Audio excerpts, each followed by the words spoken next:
তো আজকে আমি একজন তরুণ হিসাবে বলছি যে আমি এখানে একটা হতাশই হয়েছি বিএনপির চেয়ারপারসন জনাব তারেক রহমানের বক্তব্য শুনি সহ আর কি, যেখানে ছাত্র শিবিরের একটা উইন উইন পরিস্থিতি। এখানে মানুষ এখন ভোট দেওয়ার মুখিয়ে আছে, মানুষকে তো বিকাশ নাম্বার দেওয়ার প্রয়োজন নাই, শুধু এতটুকু প্রয়োজন যে একটা সুষ্ঠু নির্বাচন। তারপরে বলে থাকে যে বিকাশ নাম্বার, আমার কাছে মনে হয় জামাতে এই ধরনের কোনো সিস্টেমে নাই যে বিকাশ নাম্বার দিবে, বিকাশ নাম্বার নিবে, বিকাশ নাম্বার দিয়ে টাকা দিবে। জামাতের এই পরিমাণ টাকা দেওয়ার সোর্সও নাই যে বিকাশ নাম্বার দিয়ে তাকে টাকা দেওয়া হবে আর কি। শুরুতেই যমুনা টেলিভিশন দর্শকদেরকে এবং আপনাকে স্বাগত জানাচ্ছি, ধন্যবাদ জানাচ্ছি আমাকে আমন্ত্রণ করার জন্য।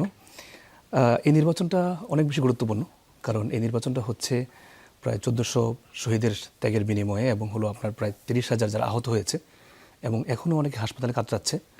আমরা সর্বশেষ আরও অনেককে হারাইছি, বিশেষ করে শরীফ ওসমান হাদি আমাদের সর্বশেষ উনি শাহাদাত বরণ করেছেন। এরপর নির্বাচনটা হচ্ছে অনেক ত্যাগের বিনিময়ে, রক্তের বিনিময়ে। আমি একজন তরুণ হিসাবে, তরুণ প্রজন্মের মানুষ হিসেবে চেয়েছিলাম যে এই নির্বাচনটা খুব সুন্দর, সুষ্ঠু এবং লেভেল প্লেইং ফিল্ড সহ সবগুলো বিষয় খুব সুন্দরভাবে হবে। তো আজকে আমি একজন তরুণ হিসাবে বলছি যে আমি এখানে একটা হতাশই হয়েছি বিএনপির চেয়ারপারসন জনাব তারেক রহমানের বক্তব্য শুনি। আমি যেহেতু পলিটিক্যাল সায়েন্সের একজন ছাত্র এবং টিচার, সেহেতু আমি জিয়াউর রহমান সাহেবের পলিটিক্স নিয়ে লম্বা পড়াশোনা করেছি, খালেদা জিয়ার পলিটিক্স নিয়ে লম্বা পড়াশোনা করেছি। আমার কাছে মনে হচ্ছিল আজকের বক্তব্যটা হয়তো খুব পজিটিভ বক্তব্য দিবেন উনি, কিন্তু আমরা দেখলাম যে অনেকগুলো নেগেটিভ বিষয় উনি নিয়ে আসছেন। আমি নিজেও একজন প্রার্থী ছিলাম গাজীপুর 6 আসন থেকে এবার নির্বাচনে।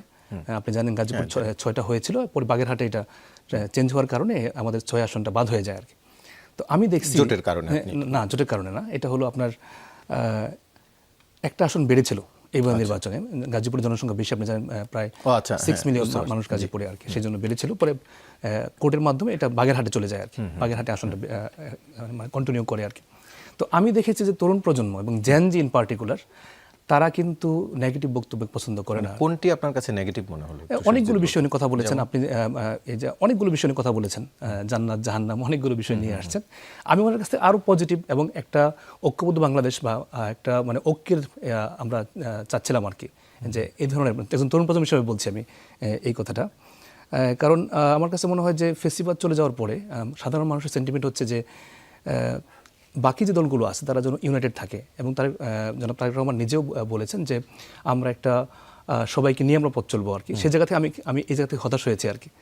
এরপরে যে ব্যাপারটা আসছে যে আপনি দিল্লি, পিন্ডি দেখেন, বাংলাদেশের রাজনীতিতে গত 15 বছরে ইন পার্টিকুলার দিল্লির পক্ষ থেকে ইনফ্লুয়েন্স ছিল। এটা সাবেক প্রেসিডেন্ট নিজেও স্বীকার করেছেন তার বইতে, দিল্লি কী ধরনের ইনফ্লুয়েন্স এই দেশে করেছে গত 15 বছরে। পিন্ডির কিন্তু ইনফ্লুয়েন্স অলরেডি শেষ। এই বাংলাদেশের পিন্ডির কথা আর কেউ মানে পিন্ডিতে কেউ যার চিন্তা করে না, এবং অনেকে হয়তো উনি একটা উদাহরণও দিয়েছেন। উনি একটি উদাহরণ দিয়েছেন যে গতকাল একজনকে দেখলাম তিনি পিন্ডি পালিয়েছিলেন আবার এসেছেন, সেটির একটি উদাহরণ দিয়েছেন। ঠিক আছে, এটা হয়তো একটা মানে কি বলে রেয়ার কেস, এবং পিন্ডিতে এখন কেউ যায় না। আর হাফিজুর রহমান, একটু আপনার কাছ থেকে জানতে চাই, নাটোরের ঘটনা, দুই দিক থেকে দুই ধরনের অভিযোগ। জামাতের অভিযোগ নেতাকর্মীদের চড়থাপ্পড় মেরে বাধা দেওয়া হয়েছে, বিএনপির অভিযোগ এখান থেকে ভোটারদের এনআইডি নম্বর এবং বিকাশ নম্বর সংগ্রহ করছিলেন জামাতের যারা গেছেন নারী সদস্য তারা।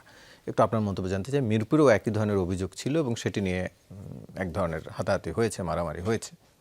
জি দেখেন, যেটা আমাদের সহ-আলোচকরা বলেছেন, আমরা বলার চেষ্টা করেছি যে বাংলাদেশের রাজনীতিটা আসলে নির্বাচন যেগুলো আগে হয়েছে এর মধ্যে এই ধরনের ঘটনা প্রায়শই মানে ঘটে থাকে আর কি। তো আমরা চেয়েছিলাম যে এই নির্বাচনটা সব দিক থেকে সুন্দর হোক, এই ধরনের ঘটনাগুলো একদমই না ঘটুক, কোনোভাবেই না ঘটুক আর কি। কোনটা, বাধা দেওয়া নাকি বিকাশ নম্বর সংগ্রহ করা? মানে সবগুলোই। সেক্ষেত্রে বিকাশ নাম্বার এটা এইবার নতুন করে দেখলাম যোগ হয়েছে, যে বিকাশ নাম্বার দেওয়া না দেওয়া এই নিয়ে অভিযোগ। যদি জামাতের উপরে বলে থাকে যে বিকাশ নাম্বার, আমার কাছে মনে হয় জামাতে এই ধরনের কোনো সিস্টেমে নাই যে বিকাশ নাম্বার দিবে, বিকাশ নাম্বার নিবে, বিকাশ নাম্বার দিয়ে টাকা দিবে। জামাতের এই পরিমাণ টাকা দেওয়ার সোর্সও নাই যে বিকাশ নাম্বার দিয়ে তাকে টাকা দেওয়া হবে আর কি। এনআইডি নম্বর সংগ্রহ করার কারণ কি? জামাত, আমি একটু শেষ করি। জামাতের নায়েবে আমির আব্দুল তাহির উনি একটা চমৎকার উত্তর দিয়েছিলেন এখানে, এবং খুব এটা অনেকটা জোকস আকারে, যে মির্জা ফখরুল সাহেব সম্ভবত অভিযোগ করেছিলেন এটা ফার্স্ট বা শুরুতে। তো উনি বলেছিলেন যে উনি কীভাবে দেখলেন যে আমরা বিকাশ চাচ্ছি আর কি। তো এটা একটা সিগনিফিক্যান্ট বিষয় আর কি। জামাতের জন্য মানুষ তো এখন ভোটের জন্য মুখিয়ে আছে, এবং আপনি দেখেছেন যে ঢাকা বিশ্ববিদ্যালয়, ডাকসু, চাকসু, রাকসু, এরপরে জাকসু, সর্বশেষ জগন্নাথ সহ আর কি, যেখানে ছাত্র শিবিরের একটা উইন উইন পরিস্থিতি। এখানে মানুষ এখন ভোট দেওয়ার মুখিয়ে আছে, মানুষকে তো বিকাশ নাম্বার দেওয়ার প্রয়োজন নাই, শুধু এতটুকু প্রয়োজন যে একটা সুষ্ঠু নির্বাচন, মানুষ যেন তার ইচ্ছা মতো ভোট দিতে পারে। এতটুকু হলে জামাত মনে করছে তারা তারা পাওয়ারে চলে আসবে।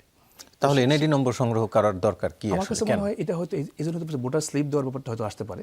আমি ঠিক একদম ওই ঘটনাটা দেখিনি, আপনি যারা বলতেছেন নাটোরের বিষয়টা। আমি যেহেতু নির্বাচন কমিশন আজকে বিবৃতি দিয়েছে, তারা এই রকমের তাদের দৃষ্টিতে এসছে এই বিকাশ না এনআইডি নম্বর সংগ্রহ করার বিষয়। এটা হয়তো হতে পারে যে তারা ভোটার স্লিপ দিচ্ছে, ভোটার স্লিপ তো ইলেকশন কমিশন থেকে দেওয়ার আছে, কি বলে সুযোগ আছে, হয়তো এই কারণে হতে পারে ভোটার এনআইডি চাওয়ার ব্যাপারটা আর কি। কিন্তু আমরা চাই না যে শুধুমাত্র এই কি বলে এই জামাত তো বটেই না, বরং বিএনপি বা অন্য দল কেউ বিকাশ নাম্বার নিক, কেউ টাকা লেনদেন করুক।